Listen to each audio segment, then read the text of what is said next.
నమశ్రియై లోకధాత్రై బ్రహ్మమాత్రే నమో నమః. నమస్తే పద్మనేత్రాయై పద్మముఖ్యై నమో నమః. ప్రసన్నముఖపద్మాయై పద్మకాంక్షై నమో నమః. నమో బిల్వవనస్థాయై విష్ణుపత్నై నమో నమః. హరి ఓం. శరదృతువులో రెండవ మాసమైనటువంటి కార్తీక మాసం రాకముందు మొదటి మాసైన ఆశ్వీజ మాసం వీడ్కోలు చెప్పే సమయం, కార్తీక మాసాన్ని స్వాగతించేటువంటి మధ్యకాలంలో మనకి మహత్తరమైనటువంటి దీపావళికోత్సవం అంటారు. దానికి సంబంధించినటువంటి విధి విధానంలో ఈ పండుగను 5 రోజులు చేసుకుంటారు. సాధారణంగా ఈ సంవత్సరం వచ్చినటువంటి పంచాంగం ప్రకారం 18-17 శనివారం ధనత్రయోదశి, 19వ తారీఖు అంటే ఇవన్నీ తిథిద్వయాలు రావడం వల్ల ఈ ఏర్పాట్లు ఇలా జరిగి, 20వ తారీఖు సోమవారం అదే రోజు చతుర్దశి అమావాస్య, పగలి చతుర్దశి రాత్రి అమావాస్య. 21వ తారీఖు మంగళవారం ఉదయం అమావాస్య ఉన్నా ఆ రోజు పెద్దగా చేసుకునేది లేదు. అయితే పితృతర్పణాలు మాత్రం వెళ్ళడానికి మధ్యాహ్నం వీలుగా ఉంటుంది. ఇక 22వ తారీఖు 10 బుధవారం మనం కార్తీక మాసంలోకి అడుగు పెడతాం. ఆ రోజు కార్తీక శుద్ధ పాడ్యమి లేక బలిపాడ్యమి అని చెప్పి మనం చెప్పుకుంటాం. ఇక 23, 10, 25 గురువారం కార్తీక శుద్ధ విధియ. ఆ రోజున భగినీ హస్త భోజనం అనే వేడుకని జరుపుకుంటూ ఉంటాం. మనం లోతుగా గనక అధ్యయనం చేస్తే అనేక విషయాలు తెలుసుకోవాల్సింది ఉంది. కనుక మనం లక్ష్మి యొక్క నివాసం, లక్ష్మీదేవి నీళ్ళలో ఉంటుంది, గంగాదేవి ఉంటుంది. గంగా స్నానాన్ని చేశావా అంటే ఒక తైలంలో ఉంటే చేసినా కూడా చాలు. అందువల్లే ఆశ్వీజ మాసంలో ఈ బహుళ త్రయోదశిని ధనత్రయోదశి అని కూడా మనం చెప్పుకుంటాం. కనుక ఆ రోజున సజావుగా లక్ష్మీ పూజ చేసుకోవాలి. మరి అంతకుముందు మనకి ద్వాదశిని గోవత్స ద్వాదశి అని చెప్పుకున్నాం. ఇక ఆ తర్వాతన త్రయోదశి రోజున ద్వాదశి వెళ్ళిన మర్నాడు అపమృత్యు నివారణార్థం బలి దీపాన్ని చెప్పాలి యముడికి. అంటే దక్షిణ దిక్కులో దీపాన్ని పెట్టి గతించిన పితృదేవతలకి ఉత్తమ లోకాలు వెళ్ళడానికి దారి చూపించే విధంగా దాన్ని యమదీపం అంటారు. ఆ తర్వాత వచ్చేది మనకి బహుళ చతుర్థి లేక నరక చతుర్థి.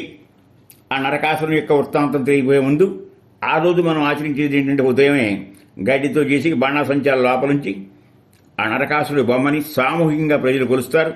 సాయంత్రం ఆ నరకుని బొమ్మ తగిలేశాక అది అగ్నికి ఆహుతి చేసి పిల్లలందరికీ చక్కగా బ్రహ్మరంధ్రంపై అంటే తలకి మాడు అంటాం మనం, నువ్వుల నూనెను పెడుతూ చిరంజీవులుగా ఉన్న 7గురిని స్మరించాలి. వారే అశ్వత్థామబలిర్వ్యాసో హనుమాంచ విభీషణ కృప పరశురామశ్చ సప్తైతే చిరంజీవినః. నువ్వుల నూనెలో చాలా విశేషమైన వేడి ఉంటుంది, ఆరోగ్యం ఉంటుంది. కనుక శరీరం అంతా కూడా మదం చేసుకుని అభ్యంగన స్నానం ఆచరించి కొత్త బట్టలు చేసుకుంటారు. ఇందాక మనం చెప్పుకున్నట్టుగా ఆ తైలంలో లక్ష్మీ స్వరూపంలో ఉంటుంది.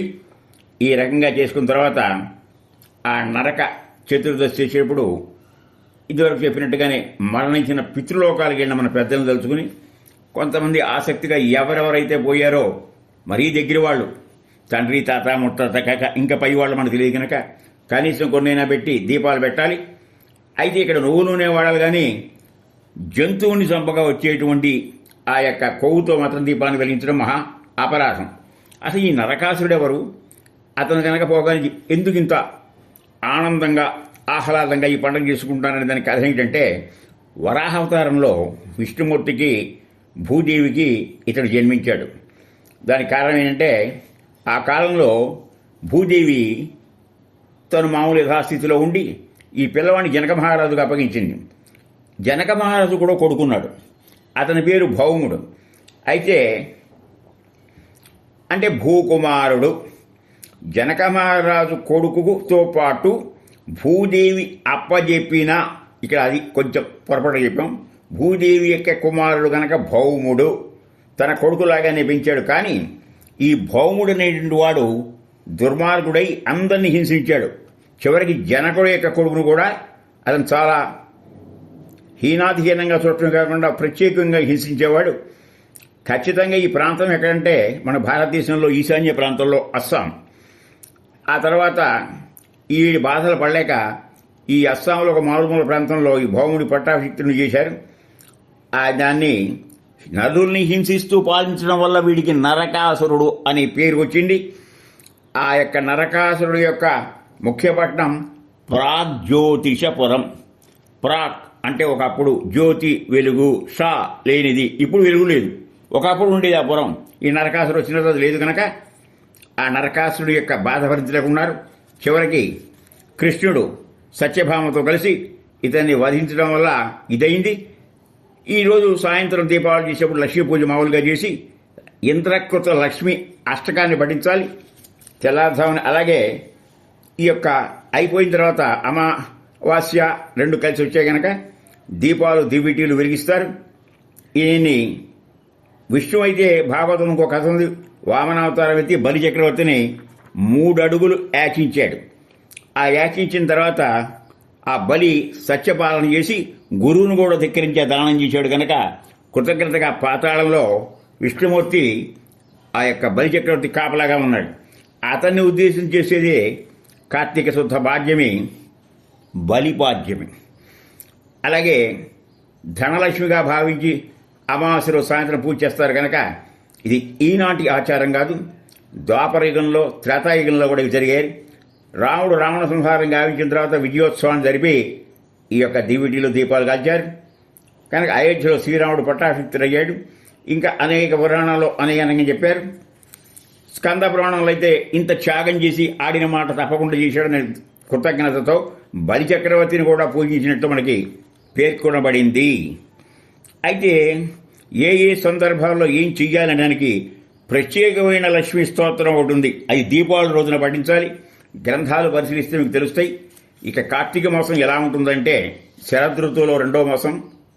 తేట తెల్లంగా ఆకాశం ఉంటుంది, నీలి అంబరం ఆహ్లాదకరంగా ఉంటుంది. అందువల్ల ఈ తిథుల్లో మొట్టమొదట మనం ఎవరి ద్వారా అయితే ఈ ప్రపంచానికి పరిచయం చేయబడ్డామో ఆ పితృదేవతలకి మనం ఇచ్చేస్తాం, తర్పణాలు అది చేస్తాం.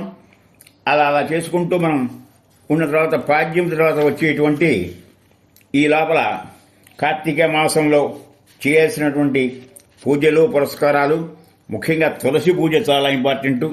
యన్మూలే సర్వతీర్థాని యన్మధ్యే సర్వదేవత యదగ్రే సర్వవేదాశ్చ తులసి త్వం నమామ్యహం.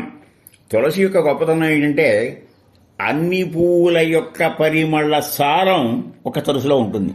తులసి ఇంట్లో కనుక ఉంటే ఏ భూత ప్రేత పిశాచాదుల భయం ఉండదు. కనీసం తులసి చుట్టన్నా మనం ఇంట్లో పెట్టుకోవాలి.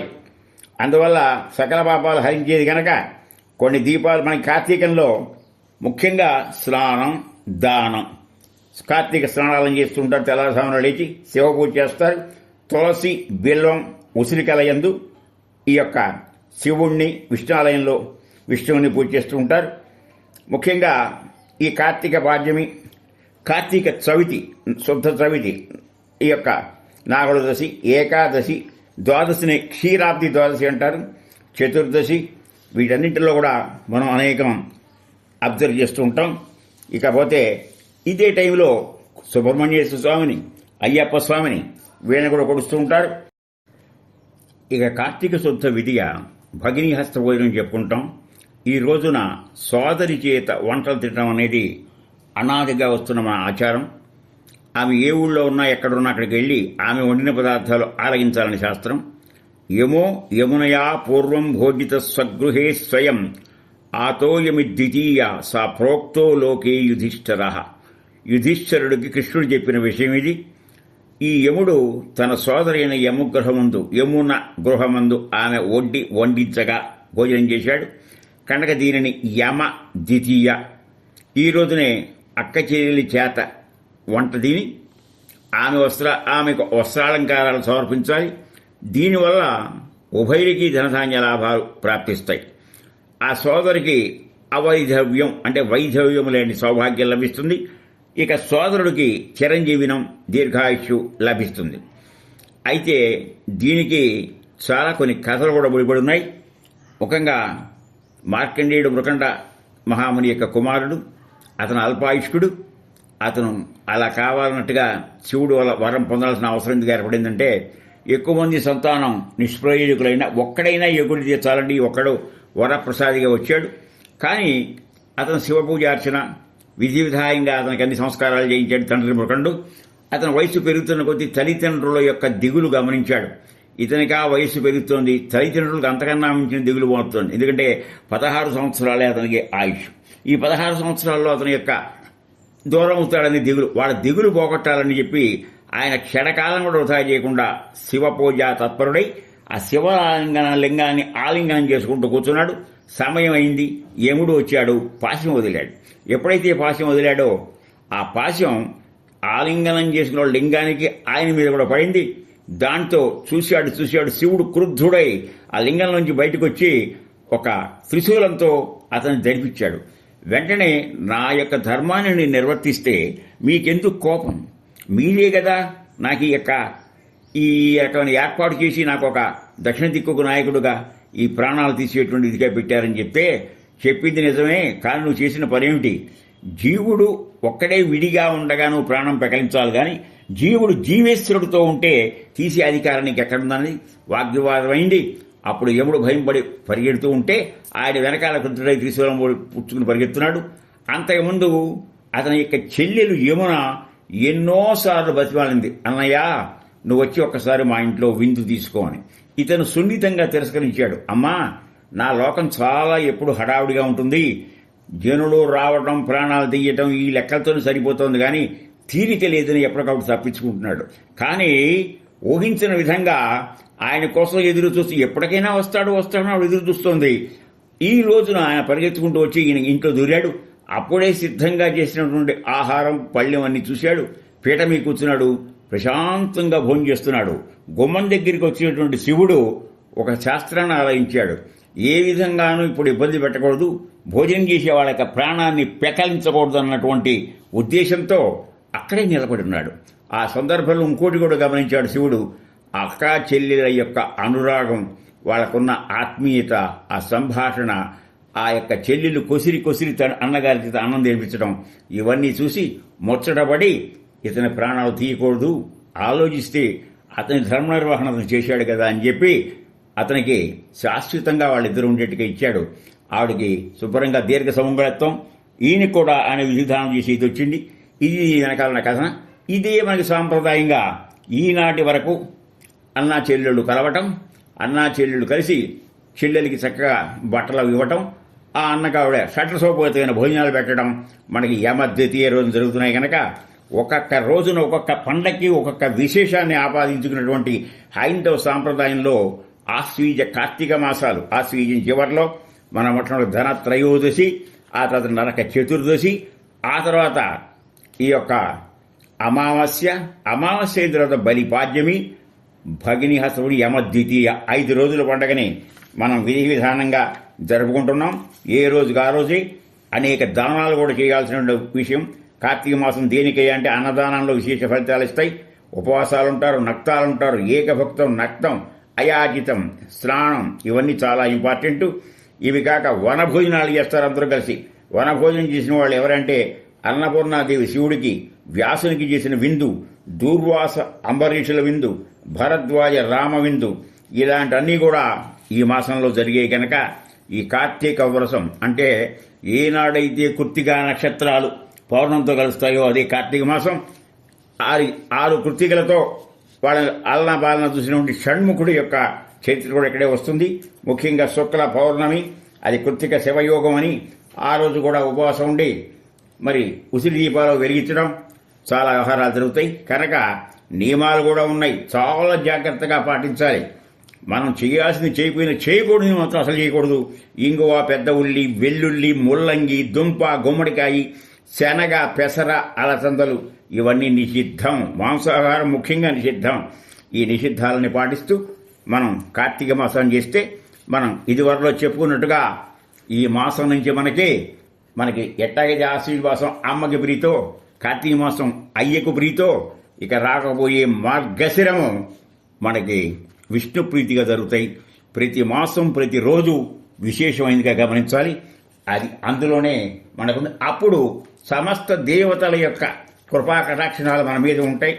దాని సాకారణంగా శం నో మిత్ర శం వరుణ శం నో భవత్సపర్యమా శం నో మిత్ర శం వరుణ శం నో భవత్పర్యమా శం నో ఇంద్రో బృహస్పతి శం నో విష్ణు రురుక్రమః నమో బ్రహ్మణే నమస్తే వాయో త్వమేవ ప్రత్యక్షం బ్రహ్మాసి త్వామేవ ప్రత్యక్షం బ్రహ్మవాదిశం ఋతుమవాదిశం సత్యమవాదిశం తన్మామవీత్ తద్వక్తారమవీత్ అవీన్మాం అవీజ్యక్తారం.